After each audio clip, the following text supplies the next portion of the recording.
दिग्दर्शक महेश मांजरेकर यांच्या पुन्हा शिवाजीराजे भोसले या सिनेमाचा ट्रेलर लॉन्च सोहळा आयोजित करण्यात आलाय। यावेळी मनसे अध्यक्ष राज ठाकरे यांची उपस्थिती पाहायला मिळाली आहे। महेश मांजरेकर यांच्याशी खास बातचीत केली आहे आमचे प्रतिनिधी श्रेयस सावंत यांनी। पाहूया।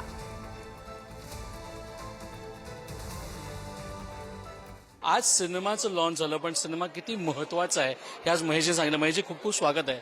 महाराष्ट्रात अनेक गोष्टी सुरू आहेत, तुम्ही सिनेमा रूपात त्याला दाखवलंय आणि जर शिवाजी महाराज आता असतील म्हणजे सर देखील म्हटलं की भूतकाळ आणि भविष्यकाळ ह्याचा मधला दुवा हा सिनेमा बनणार आहे असं राजसाहेब देखील म्हटले।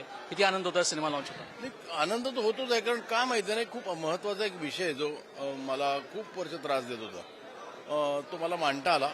आणि काय असतं की आपण तो एक साधी डॉक्युमेंटरी टाईप मांडलं तर कोण बघणार नाही। मला जर का तो लोकांना त्यांच्या खुर्चीत हलवायचा असेल तर मला तो त्यांच्या पद्धतीने एक कमर्शियल सिनेमा ज्याच्यातनं माझा मुद्दा व्हेरी क्लिअरली जातो।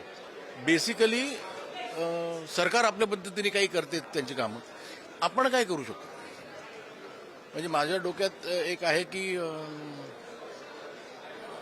नो फासी नावाची मला एक संस्था NGO सुरू करायचं, ज्याच्यात काही नाही इट इज मला काही खूप मोठी मोठी लोक घ्यायची त्याच्यात, की मला माझं म्हणणं आहे की शेतकऱ्यांना मला एकच अडवायचं आहे की आज नको, उद्या फासावर जा आज माझ्याशी बोलून, कारण उद्या कधी येणारच नाही ना।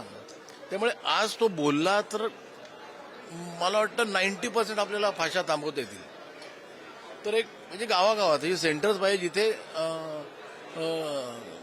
ती तज्ज्ञ लोक तिकडे बसली पाहिजेत त्यांच्याशी बोलायला। कर्ज काही कोणी त्यांचं माफ करू शकतो की आपण करू की का आपण कायम सरकारवर जबाबदारी ठेवूया।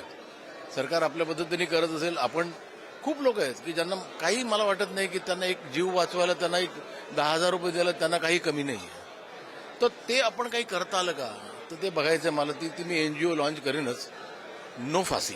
आम्हासोबत श्रेयस सावंत, पुढारी न्यूज, मुंबई। ट्रेलर बघताना मला सुचत होतं की महेश कोठारेनं सांगितलं पाहिजे खरं तर झपाटेला 2 हा चित्रपट महेश मांजरेकर वरती काढावा त्यांनी।